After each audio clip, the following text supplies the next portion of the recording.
What's up? I'm Granger. I'm AntMan. I'm Tyler. And I'm Parker. This is the 99 for 1 podcast where we seek the one and equip the 99 to do the same.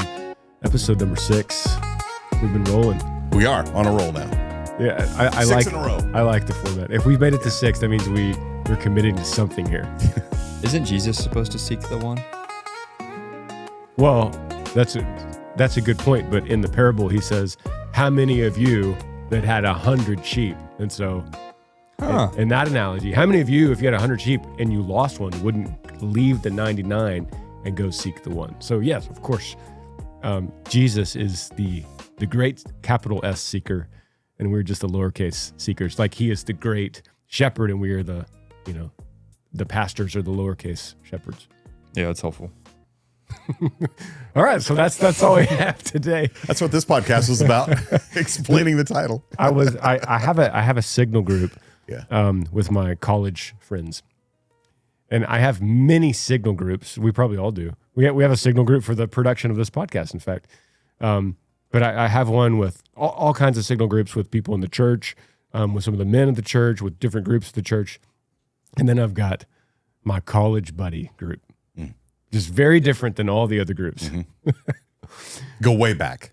We go way back, but the content in there is very different. You know what I'm saying? The content in my college buddy group is not the content that we talk about as pastors of the church. It's very different. Unless you went to college with a bunch of pastors now. Even then. I did not. I went to Texas A&M. I was in the Corps, Yes. just like Parker. Anyway, needless to say, and sometimes interesting conversations come up out of that group, including this one. The guys were talking on there about cussing, and they're specifically talking because almost all of us have kids, and so some of the guys were like, "No, I like to play movies in front of my kids that have all kinds of stuff on it because it helps them understand the world, and then we can have a conversation about it." Some of them are like, "No, we don't watch movies that have any kind of cussing. We make sure we monitor it beforehand." And some of the guys are like, blank all you guys. You're stupid. There's nothing wrong with cussing. And one of them posted an article. Was CNN? Was it CNN? CNN, yeah. He sent it to me. And this specific guy, he's a buddy. I've known him a very long time, so I don't mean anything negative out of this. But he said, "I don't often read CNN, but when I do, it's something I could blanking agree with." And it was this article. So right. I sent it to you and said, "Hey, could we talk about how Christians should feel about curse words or swearing, and how do we process this as Christians?" So I sent it to you. Yeah. Yeah, you sent it to me, and I kind of broke it down a little bit. I'll read the intro and then kind of give some of the particulars it talks about. It says, polite society considers swearing to be a vulgar sign of low intelligence and education. For why would one rely on rude language when blessed with a rich vocabulary? That perception, as it turns out, is full of baloney. In fact, and that's what it says. I wasn't replacing any words. In fact, swearing may be a sign of verbal superiority. Studies have shown and may provide other possible rewards as well. The advantages of swearing are many, said Timothy J., professor emeritus of psychology at the Massachusetts College of Liberal Arts, who has studied swearing for more than 40 years. I didn't know you could do that, by the way. You can study swearing. I'm just studying swearing. The idea number one, first things first, Christians, that was the,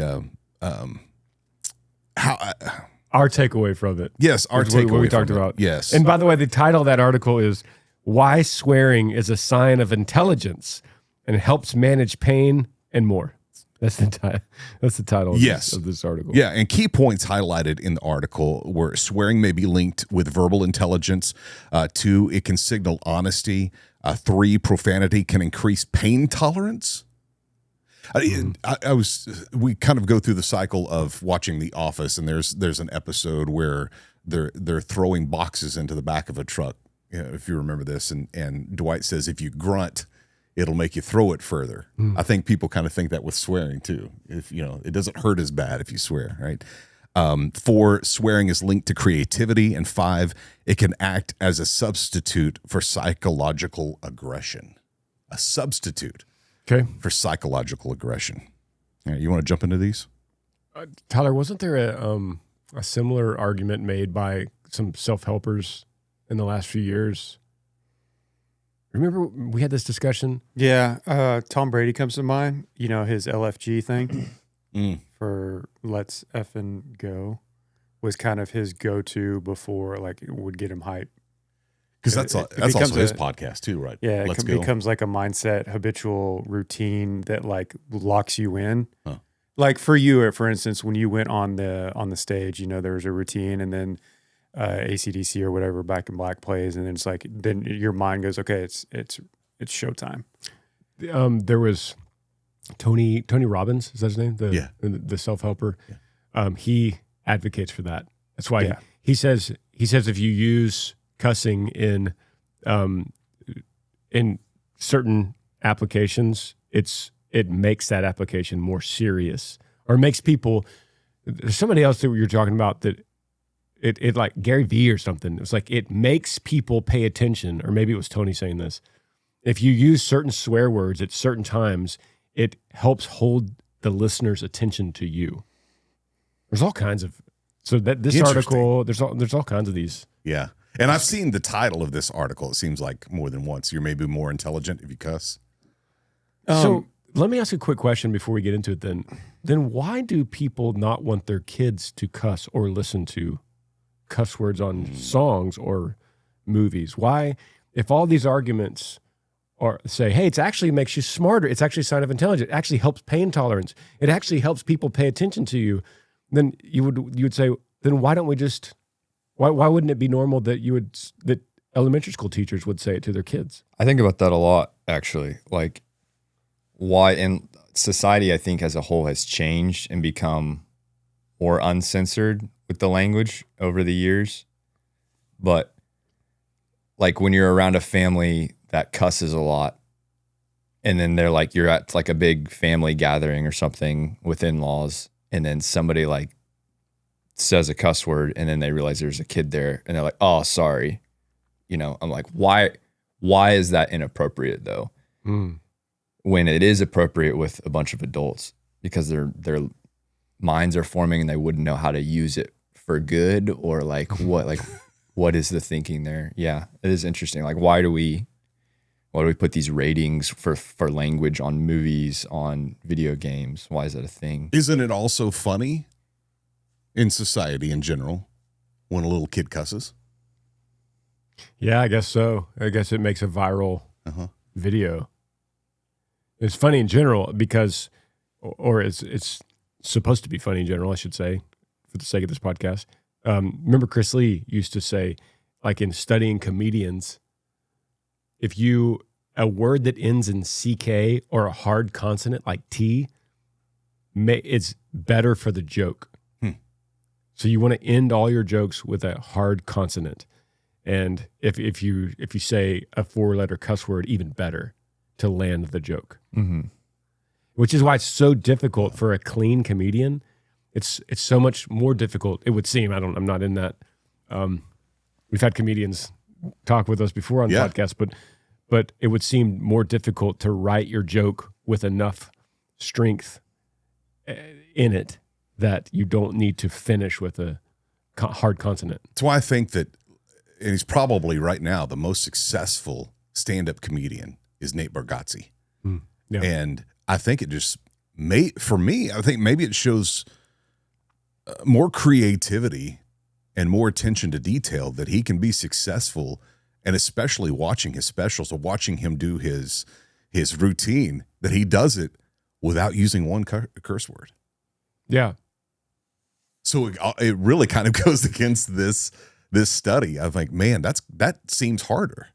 What he's doing right now, it would be easy to drop in a word right there, and he doesn't, because he's not even going that direction with the phrasing or with the story that he's telling. It's just a natural, like he says that, I don't get you guys that read books. I mean, there's just so many words. Like, it's like the most amount. And that's funny. It's the most amount of words. But see, he's proving that not cussing is you have a lower intelligence level. Maybe so. Maybe so. Which is interesting in itself. Like, what?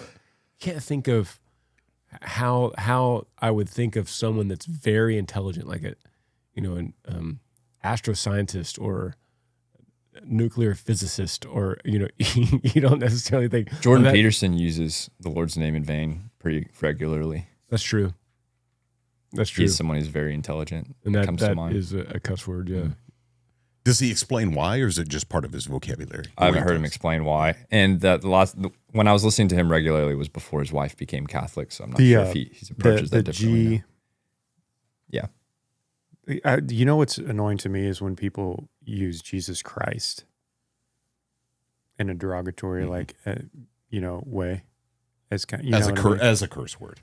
Yeah, I mean, it's not like I'm Explicitive just thinking about it right now. It's like they use that name as a curse word almost.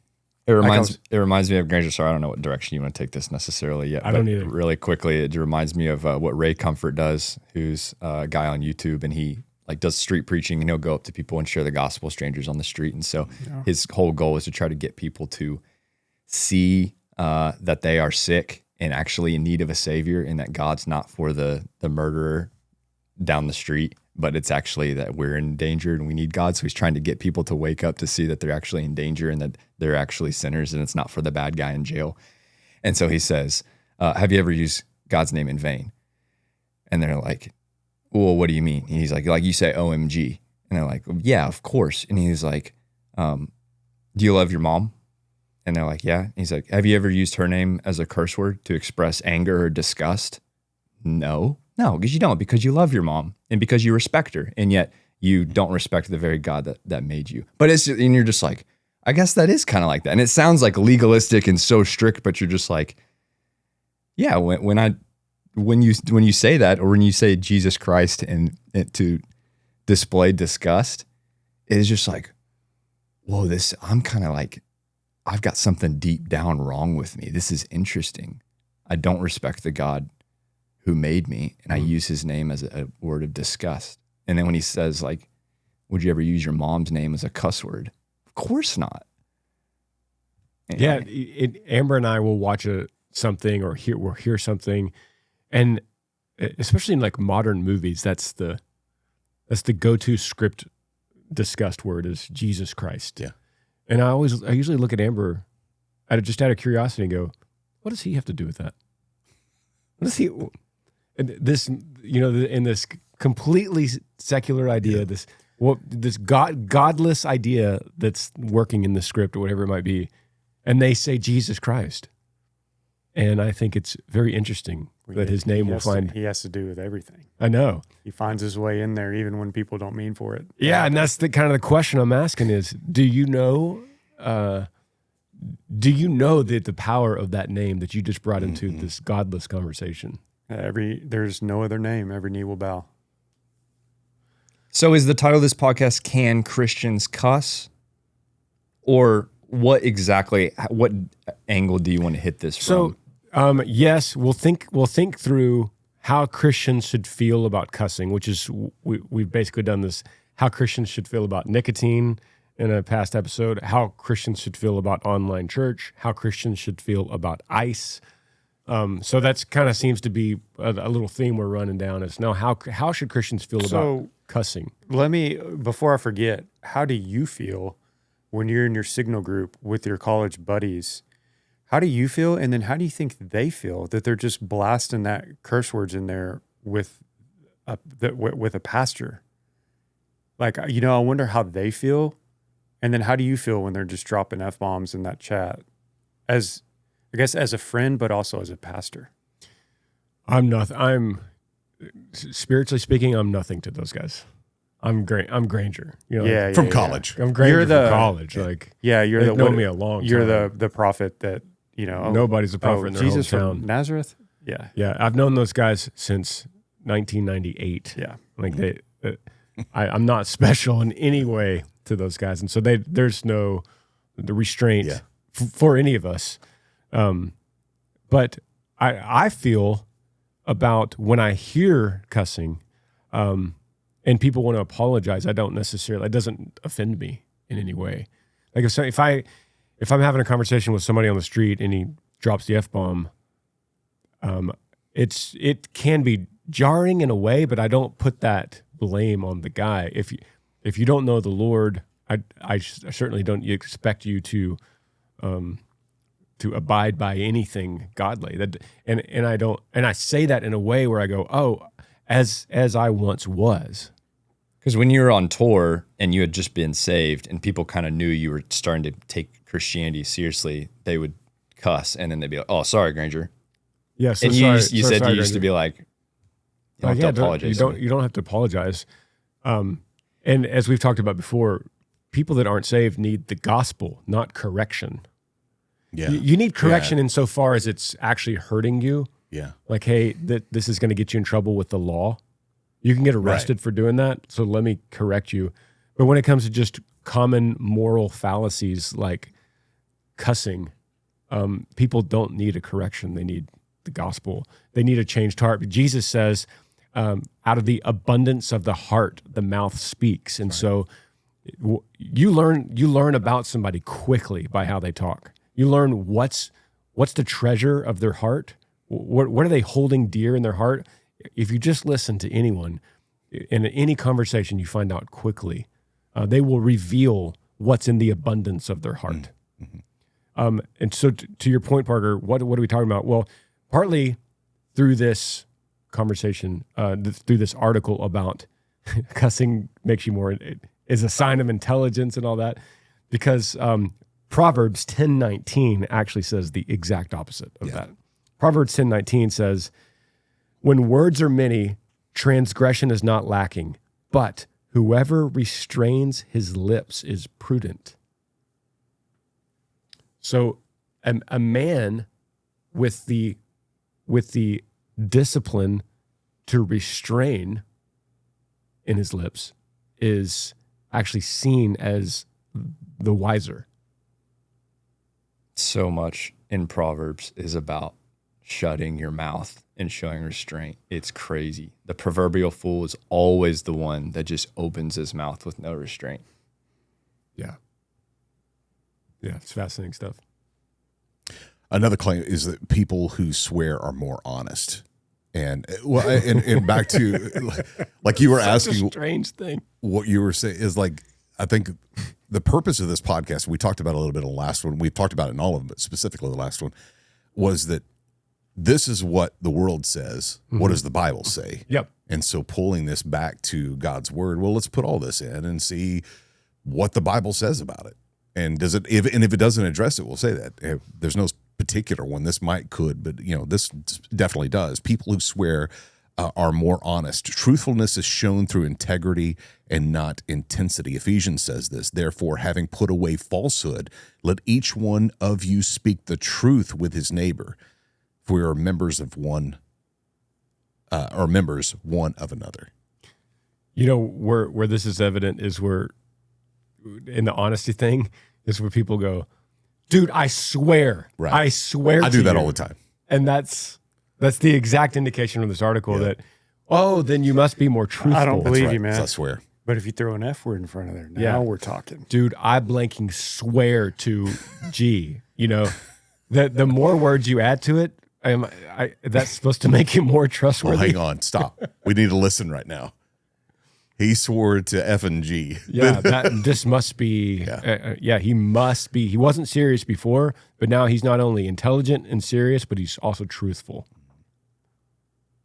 It's so from the outside. I can't believe somebody paid this guy to do this article, to do all this research. I can't believe that. He might have just been hitting a quota too. We don't know that.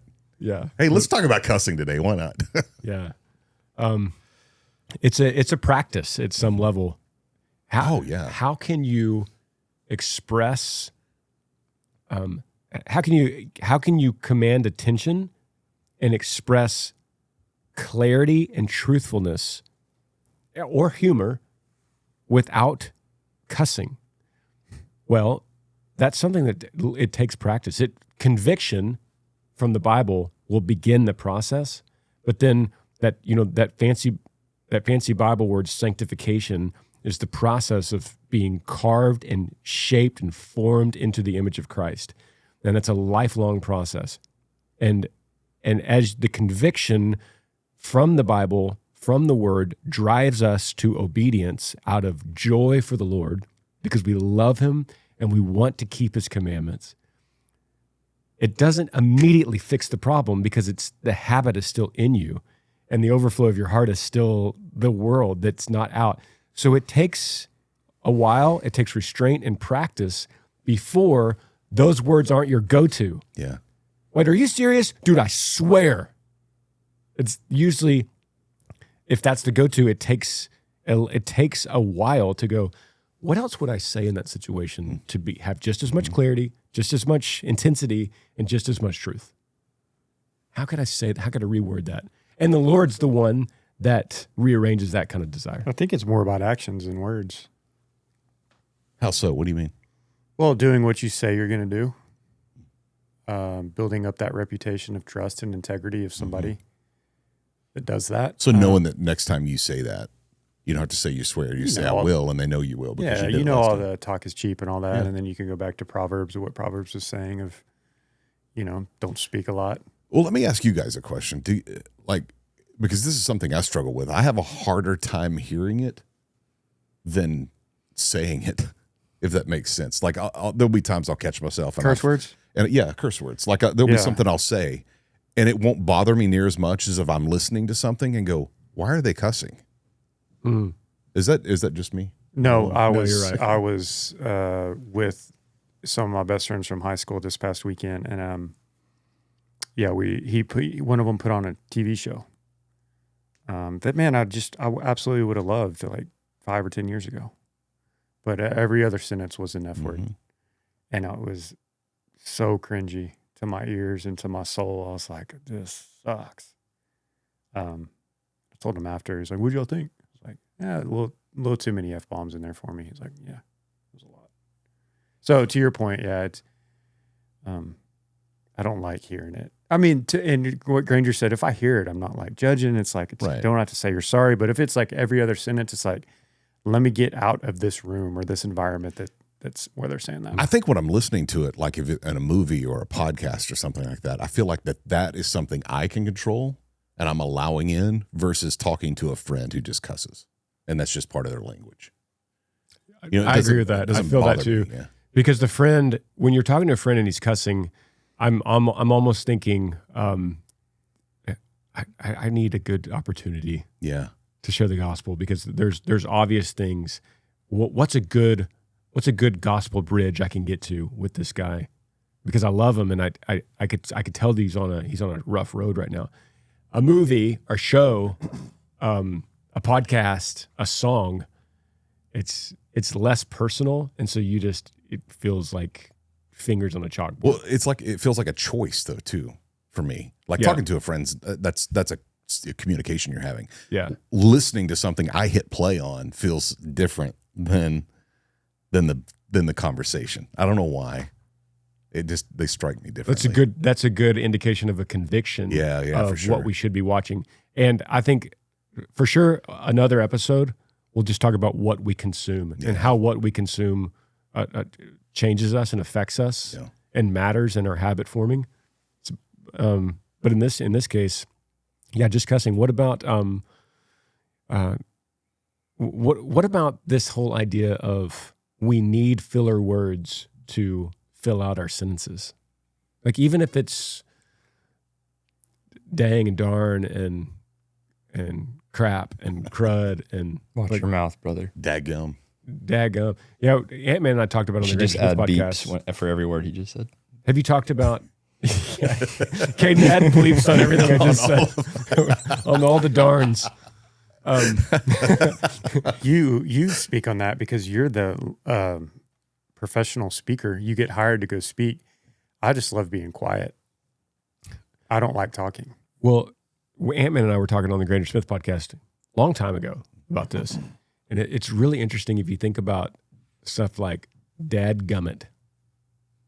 Think of the evolution of what that word is. Yeah. Dadgummit comes from, you just swap the G and the D. That's all somebody did. And suddenly that makes it good, as if the technicality of the syllables or the consonants is actually that's the evil. Yeah. But the intention of it. What would Jesus say in the Sermon on the Mount when he's going, you've heard in your law, thou shalt not murder. But I'm telling you, if you hate your brother, you've already murdered him. From your law that he's always getting at the heart of the matter. What would he say about dadgummit? What's your favorite curse word? I know mine. That's a shift. That's for sure. So anyway, Sermon on the Mount. What's your favorite? What's your favorite sin? It starts with a C, and the next it's 2 words, and the other one starts with a B. Parker knows. No, I don't. Oh, I you don't know don't? what you're talking about. I don't know what you mean. Crumb bum. Crumb bum. Our dad used to always say that. I don't know where he got that from. My dad used to have all kinds of words. Crumb bum. Yeah, Crumb bum. that's a really good point, though, Granger. Dadgummit. Because Dad used to say that, and he used to say crumb bum, and then I've also been saying golly Moses recently, was that he said. And I'm like, how did Moses get brought into this? Yeah. Or when someone says like, holy crap, Yeah. that gets me. Yeah. That sends a shockwave. Yeah. Even when I said it Yeah. out loud, that sends a shockwave because of what that word holy means. Yeah. We used to tour with Florida Georgia Line, and you remember that song, Holy. Yep. And High on loving high you. on loving you. Yeah. To take that a word that I didn't like that song from the beginning. that the Lord You take a it's- word that the but Lord says of himself. Back to the point earlier that I made that, when you said, what does Jesus have to do with this? And my mind immediately goes to, he has to do with everything. Mm-hmm. And so unintentionally, we just throw names like holy and dadgummit and all that, because everything was created by Jesus for Jesus, whether we know it or not. Yeah. Do you know, does that make sense? No, I do. The other day I was in Georgia a few days ago, and in Albany, Georgia, driving out, there was a barbecue tournament, and I saw a big truck out there that said Holy Smokes Barbecue. Holy Smokes Barbecue. And it's like, oh, that's cute, fun, until you think about it. What that is. Holy smoke. You and then you go, oh man, yeah, maybe we shouldn't. Maybe that shouldn't be a cute barbecue thing where the intention might not be bad, but what it communicates is a lesser version of that word. It softens the meaning of a holy God, and it makes it cute and easy and digestible. Yeah. Literally, because it's barbecue. I remember pretty early after I was saved in like 2021 hearing a podcast called Can Christians Cuss? And he was approaching language in general. And like, I was like, every other word was the F word with me. Like I look back at now my old texts with friends from college and stuff. Or us. We look back on and all of us. Thread of us. Yeah. And you don't even notice it at the time because that's just how the world talks. That's just how anybody talks. And he quoted Ephesians 4:29.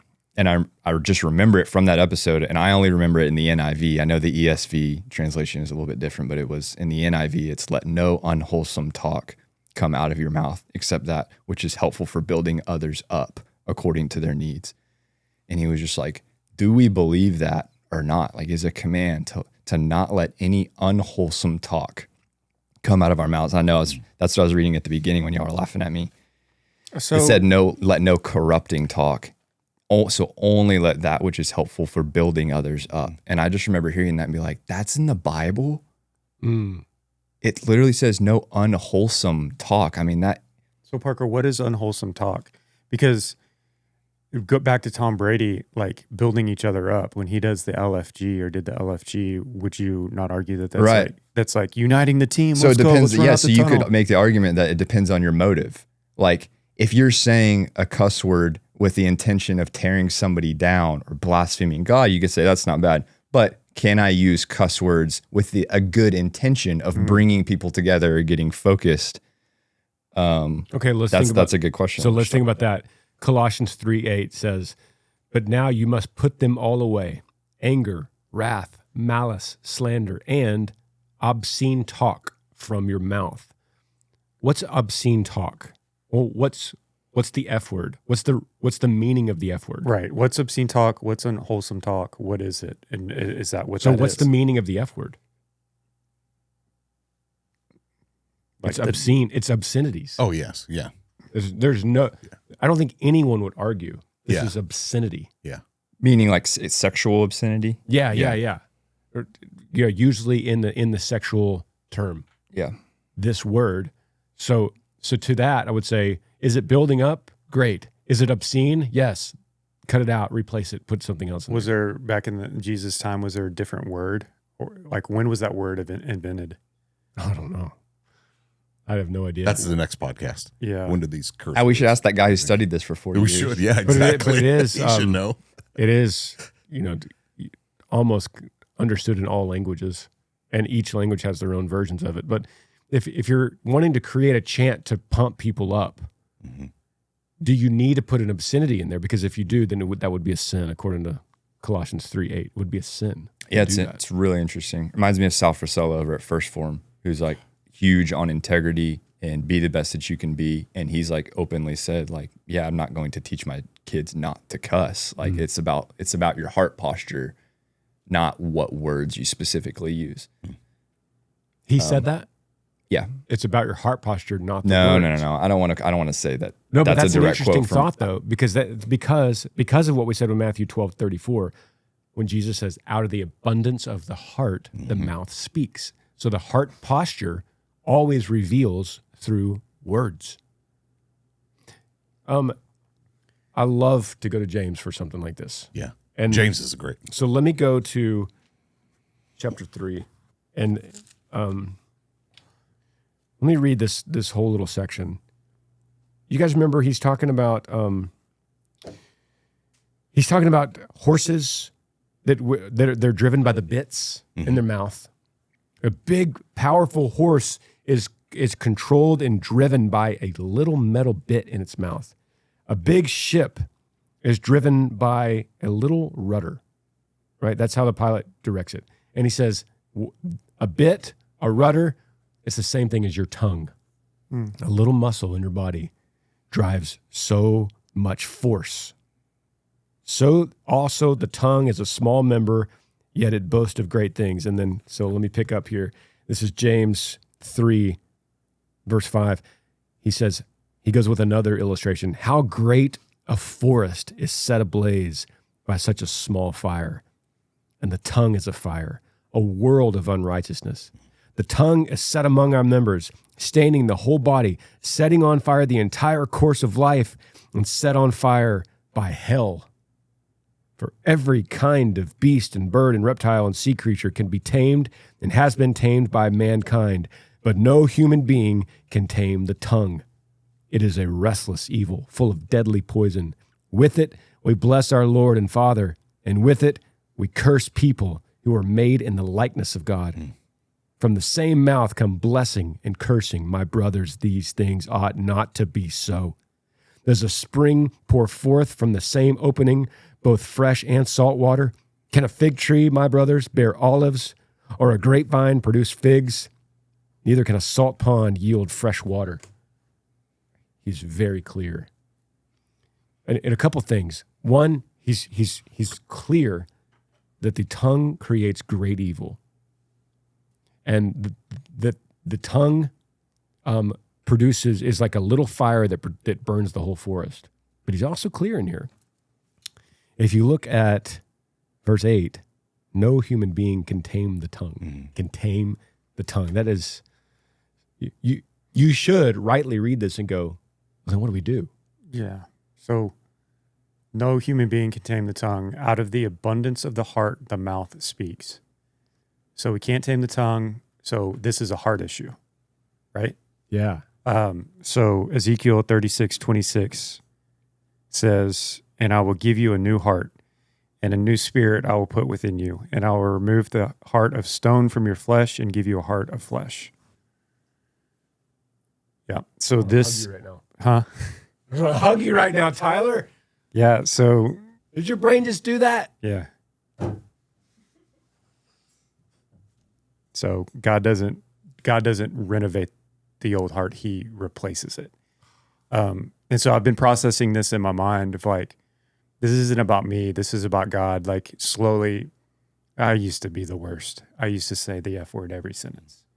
And slowly over time, I don't do that anymore. And you know, it never was like a prayer, never like prayed, Lord, take this foul language from my mouth. I've never prayed that. God just took it away. He replaced my heart. So you placed your heart, which replaced what came out of your mouth. Yeah. Yep. So it's kind of hard to avoid conversion when we're talking about this. It kind of seems like that's kind of the common denominator here. Is this not just... What does that... That's a fancy word. What does conversion mean? Yeah. It sounds like something out of a cult or something. Yeah, it's becoming a Christian.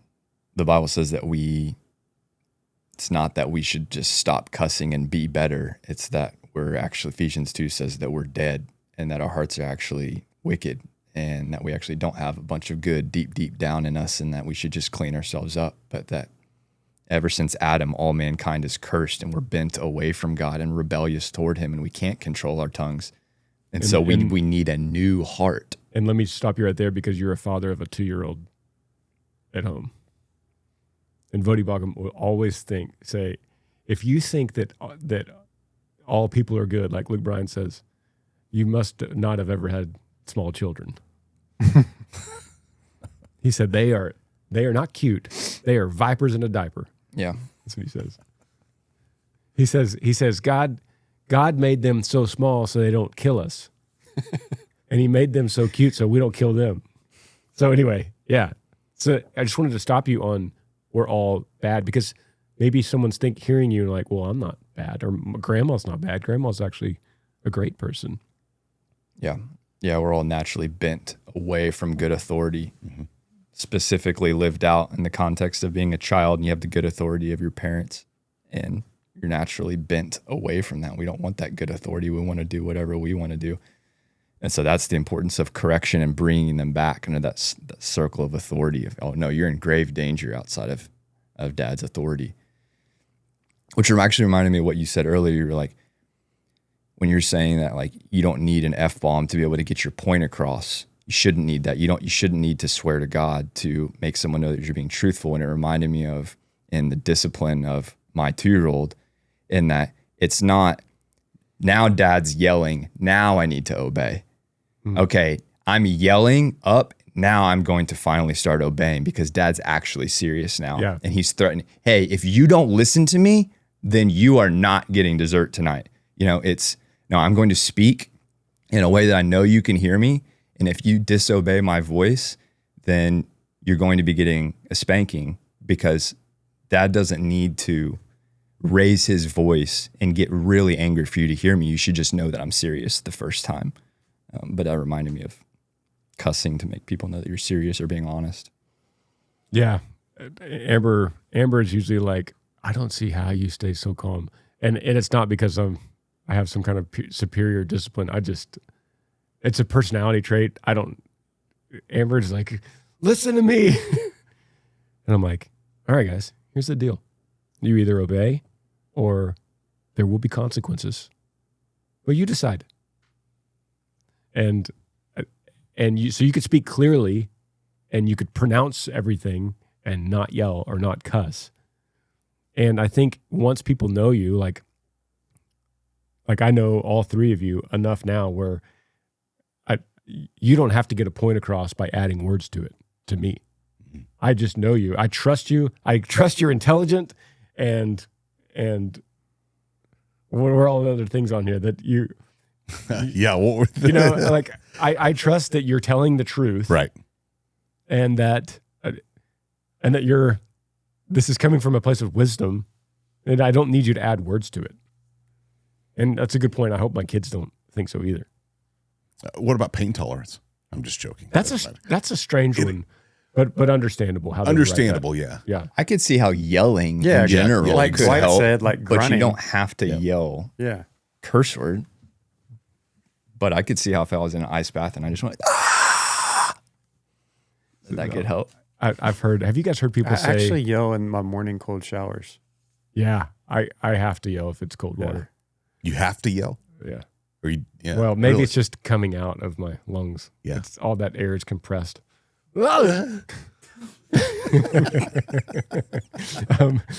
So Insert Granger in an ice bath here. yeah, No. that's it. And this on the soundboard, Yeah. the Granger soundboard. Have you heard guys say things like, "Dude, that's great, but I can't help it. I actually can't help it. I just cuss. It's part of my normal vocabulary. I'm a Christian. I love Jesus. I don't think it really changes anything.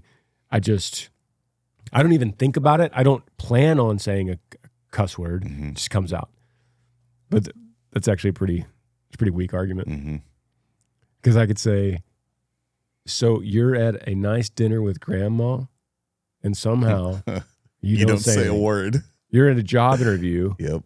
with a man Yep. you respect, and you don't say any cuss words. Or in our world, so you turn the mic on and you're on the radio and you never say anything, but you turn the mic off and that's all you do is cuss. Yeah. You can't control it. Then that just indicated Yeah. you can Or control. at Yeah. church, yeah. Yes, You don't cuss at church. Yep. Yep. Yeah. Yeah, for sure. Parker gave us the gospel, and Yeah. we know that in Romans 1, Paul says that the gospel is the power of God for salvation. Meaning faith comes from hearing the word of Christ, and we must hear it and respond. And those that hear that they have no hope and that Christ died to forgive them of all their sins, including every cuss word, that his death on the cross is sufficient to cover so that we could meet a holy, and I intensify that word, holy God, not a barbecue truck, but a holy God that is separate, that is separated, that is different because he is perfect. And we can be in his presence. Peter says that Jesus will bring us to God. That's an incredible idea. He brings us to God, not because of our own merit, but because of what he has done on the cross. Those that believe that and trust that, regardless of a cuss word or not, those that believe him in that, I believe will be changed. And the evidence of that saving faith will be in the abundance of what they speak. So I would question somebody that says they have no problem with swearing, they are a Christian, they cuss all the time, as opposed to someone who goes, I know it's wrong, and I'm working on it. Those are two very different things. But those that believe in Christ's ultimate atonement or sacrifice or forgiveness for their sins will be with him, and they will be brought to God the Father. It's an incredible thought. Amen. And I would say if you're one of those people that says, I'm working on it, your prayer shouldn't be about the cussing. Your prayer should be about your heart. That was a great comment by Tyler about that. Yeah, for sure. Yeah. It's not a bad prayer to say, Lord, clean up my mouth. Of course, yeah. I need to work on this. It's a habit of me. It's an old habit. And that's not a bad prayer, but yeah, it's a position of the heart. It's what do you crave? What is your heart yearning for? Yeah. Last thing, maybe not last thing. Parker's looking at something and I could tell he's stewing. But The comments on this episode, sweet. We'll finish with this. This is the last. If someone's struggling with any of this, you will be deeply affected by who you're hanging out with, the conversations around you, not just in people in your friend group, but what you're listening to. Are the songs cussing and you don't cuss, but the songs do? It's going to get you. The habit is being formed. Do you not cuss, but you watch all the Netflix shows where they're just cussing constantly? It's going to eventually carve you down. You're going to be changed by something, either by Christ through sanctification or by the world, because the world is going to speak to you and your habits will be formed. So what are you listening to? Who are you around? Are two huge contributing factors to your ability to tame the tongue. Right? Yeah. What else? Do we miss anything, guys, that are in the room? Yeah, I sent this to Tyler to see if he would see it and mention it, but he hadn't seen it yet. But Matthew 26, like when Peter was about to deny Jesus, and they say, your speech even gives you away. You look like him. When he didn't want to be aligned with that anymore, he just cussed. He didn't want to look like Christ. Peter, presence in the room, and said, Peter, whenever he was in denial of Christ and finally caught, He swore. He swore in the Bible. That's right. It's Yeah, did you read it? A little later, the bystanders came up and said to Peter, "Surely you too are one of them, for even the way you talk gives you away." Then he began to curse and swear, "I do not know the man." And immediately a rooster crowed, and Peter remembered the word which Jesus had said, "Before a rooster crows, you will deny me 3 times." And he went out and wept bitterly. wept bitterly. Yeah. Anything, Bart? Trying to find something, but you couldn't? Yeah, that's all right. I don't know if I want to. Rabbit hole? Yeah, that's okay. Okay. We doing a book today? Man, that just totally Blank on that? I just thought, yeah. Hey, well, let me say one last We'll thing. we'll do 2 next week. We'll do 2 books in the next episode. What are your thoughts on replacing the F word with freaking? I think it's the same thing as I do too. gosh I even feel darn bad or saying it. dadgummit. Yeah. Yeah, my kids, I've heard them occasionally because they'll pick it up from school. They'll say, "Hey, Maverick, that freaking hurts." Right. Say, "Hey, we need to talk about this." Yeah. Because once again, that's just semantics. You're just dealing with, well, I just changed a few letters here. Yeah. That doesn't make you clean all of a sudden. The only good one we got out of this is crumb bum. We don't know what that. I don't know what crumb bum means. Dad used to say crumb. Somebody comment below. What Oh, crumb it bum got means. canceled. Crumb bum. I don't know. Dad had a strange vocabulary. That's fun. Comments? Last episode was about how should Christians feel about ICE. And Austin said, I'm sending this episode to a friend that is running for office to be able to better answer questions about ICE when he is asked. Hey, I thought that was cool. glad to be of service. That was cool. There was a lot of great comments and a lot of people checking in. Okay, I got one more. I think this is from Maddie. She said, I think you approach this far more thoughtfully than most people who are doing right now. As a moderate who currently leans left, I agree with most of what you said. You touched on this briefly a couple of times, but I really think both sides need to start pushing for reform. Our government is spending billions on things that neither side wants. We have the most brilliant minds finding solutions for problems that don't exist. yeah. Book. Did you think Yeah, of I got one? a book. I've got a book. Cool. So this book is called, I think I went in there to the study real quick looking for something that's appropriate for this conversation. Yeah. And there's several things, but I found this one, The Pursuit of Holiness by Jerry Bridges. This was from the 70s, and it's really, we talked about this idea of holiness, ironically, from the barbecue truck. But this idea of, that word sanctification comes from this idea of becoming holy. Jesus says, you must be holy. You know, your Father in heaven is holy. Now we know that what Tyler said is you can't do it on your own. Mm-hmm. You must have a new heart with new desires. But our whole lives as Christians will be in the process of becoming holy, sanctified. And so sometimes we need to be spurred on by other believers that go, hey, let's work on this together. And when you do work on holiness, it is a gratifying task because you feel, as a Christian, you go, oh, this feels right. I feel peace. I feel like I'm doing what I'm supposed to be doing. In the Bible, Bible says that God's will for your life is sanctification. This is God's will for you, sanctification. It's to become holy. So to act in his will, becoming holy, is not something that hurts you. It's actually something that when you start practicing holiness, you go, oh, life is easier on this path than it was the other path. I was going to read through some of these chapters of just going through the battle for holiness, the help in the daily battle, obedience, not victory, putting sin to death, the place of personal discipline, holiness in your body, holiness in your spirit, holiness in our wills, habits of holiness, holiness in faith, holiness in an unholy world, the joy of holiness. These are all, and it has a little study guide at the end. These are great. John MacArthur said, "The pursuit of holiness richly deserves to be regarded as a modern classic. Jerry Bridges dispels some dangerous misconceptions while motivating readers with a passion for true holiness.